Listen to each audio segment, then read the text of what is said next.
سلام به همه دوستان و اساتید محترم. موضوع ارائه امروز من معرفی ایجنت GPT است، ابزاری نوین در دنیای هوش مصنوعی که امکان ساخت عامل‌های هوشمند خودکار را برای کاربران فراهم می‌کند. بخش اول، ایجنت GPT چیست؟ ایجنت GPT یک پلتفرم هوش مصنوعی است.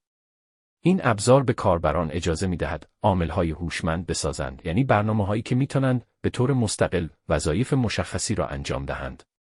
این عامل‌ها بر پایه مدل‌های زبانی پیشرفته ساخته می‌شوند و می‌توانند مانند یک دستیار واقعی عمل کنند. بخش دوم، ایجنت GPT چگونه کار می‌کند؟ کاربر یک هدف یا مأموریت مشخص تعریف می‌کند. ایجنت GPT آن هدف را به چندین مرحله کوچکتر تقسیم می‌کند. سپس هر مرحله را به طور خودکار اجرا می‌کند و نتیجه را در اختیار کاربر قرار می‌دهد. این روند تا زمانی ادامه دارد که مأموریت به پایان برسد. بخش سوم، ویژگی‌های کلیدی ایجنت GPT. 1. ساخت عامل‌های خودکار، توانایی انجام کارها بدون دخالت مداوم انسان. 2. تقسیم وظایف به مراحل کوچکتر، افزایش دقت و کارایی. 3. انعطاف پذیری بالا، امکان تعریف انواع مختلف مأموریت‌ها. 4. یادگیری از تجربه‌ها، بهبود عملکرد در طول زمان. 5. رابط کاربری ساده، قابل استفاده برای همه، حتی افراد غیر تخصصی.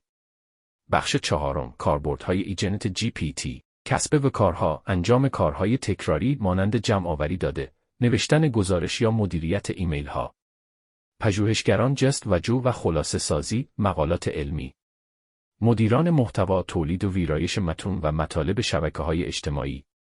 کاربران عادی، برنامه‌ریزی شخصی، یادآوری کارها یا حتی آموزش. بخش پنجم، مزایا و محدودیت‌ها. مزایا: صرفه‌جویی در زمان. انجام خودکار کارهای پیچیده. توانایی اجرای چندین وظیفه به طور همزمان. محدودیت‌ها: نیاز به اتصال اینترنتی پایدار. احتمال بروز خطا در مأموریت‌های پیچیده.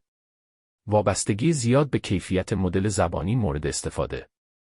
بخش ششم، آینده ایجنت GPT. در آینده ایجنت GPT می‌تواند به یک دستیار همه کاره دیجیتال تبدیل شود.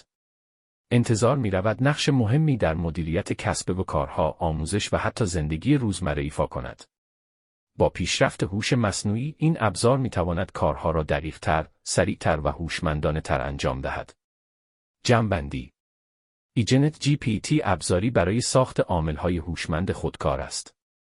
می‌تواند در زمینه‌های مختلف مانند کسب و کار، پژوهش، آموزش و زندگی روزمره